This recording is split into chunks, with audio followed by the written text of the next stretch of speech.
Bom, pessoal, vou falar agora rapidamente sobre as condições de convergência para a série de Fourier. Como nós vimos anteriormente, não é qualquer função que a gente vai poder desenvolver a série de Fourier. A princípio, o mínimo que ela tem que ter é que ela tem que ser periódica, mas também não é só isso. O teorema que eu vou apresentar agora é um teorema de condições suficientes para garantir a existência da série de Fourier. Essas condições que eu estou apresentando, elas estão basicamente apresentadas no livro que está aqui na bibliografia, embora não sei se vocês tenham acesso, talvez eu disponibilize um arquivo desse livro para vocês, do Weil e Barrett, Advanced Engineer Mathematics. Tá? Então, eu estou citando o livro porque em outras referências vocês vão encontrar outros teoremas também de condições suficientes que garantem a existência da série de Fourier. Então existem aí algumas opções de teoremas diferentes para a gente olhar e garantir a existência da série de Fourier de uma função. O que eu estou fazendo aqui está de acordo com essa referência.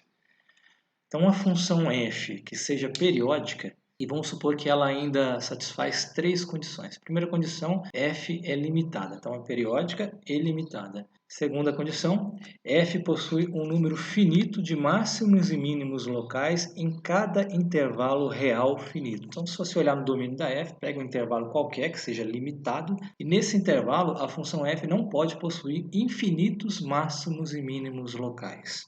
E a terceira condição, f possui um número finito de descontinuidades em cada intervalo finito. Então a gente pode obter a série de Fourier de uma função que tem infinitas descontinuidades, mas não pode ser de qualquer forma. Essas descontinuidades não podem ser infinitas dentro de um intervalo limitado. Então essas condições são as chamadas condições de Dirichlet, mas como eu já disse antes, em algumas bibliografias que vocês vão ver por aí, as condições de Dirichlet, elas não incluem essa condição, essa primeira aqui, ó, de f ser limitada. Em alguns casos vocês vão encontrar aí que f é absolutamente integrável. Também serve, tá? Mas sempre que eu mencionar então condições de Dirichlet, eu estou falando de uma função que satisfaz essas condições aqui. Se a f satisfaz essas três condições, uma função periódica que satisfaz essas três condições, então a sua série de Fourier, a série de Fourier da função f, converge para esse valor aqui. Fx mais fx menos dividido por 2. O que é esse fx mais? Esse fx mais, ele é o limite a f de x mais h, quando h vai para zero pela direita. O fx menos, ele é o limite de f de x mais h, quando h vai para zero pela esquerda.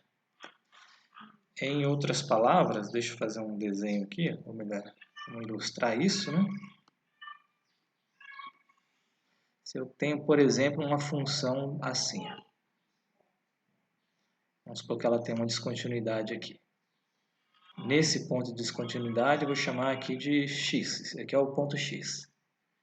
O fx mais nada mais é, e vamos dizer que essa altura aqui, né, a ordenada desse ponto vale L1 e a ordenada desse outro ponto aqui embaixo vale L2.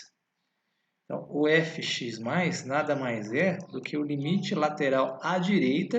Então, esse aqui seria o L2.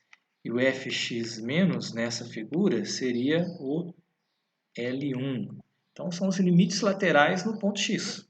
O que está sendo dito, então, é que a série de Fourier, por exemplo, nos pontos de descontinuidade, ela não vai convergir para o valor de f de x. Nesse desenho aqui, por exemplo, a minha função f de x, ela vale...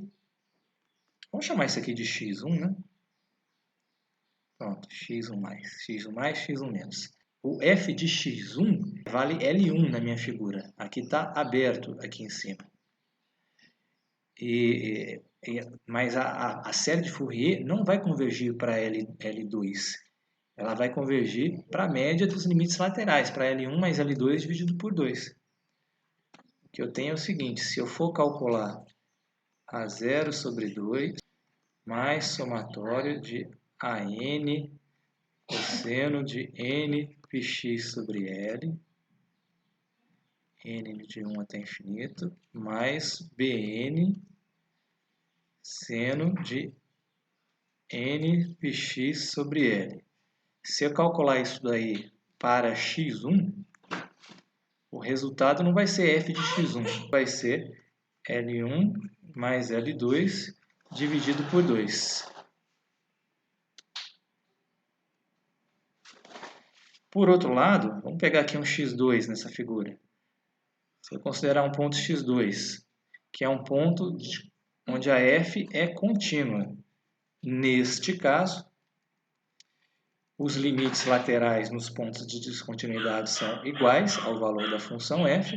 Então, a gente sabe que A0 sobre 2 mais o somatório de AN.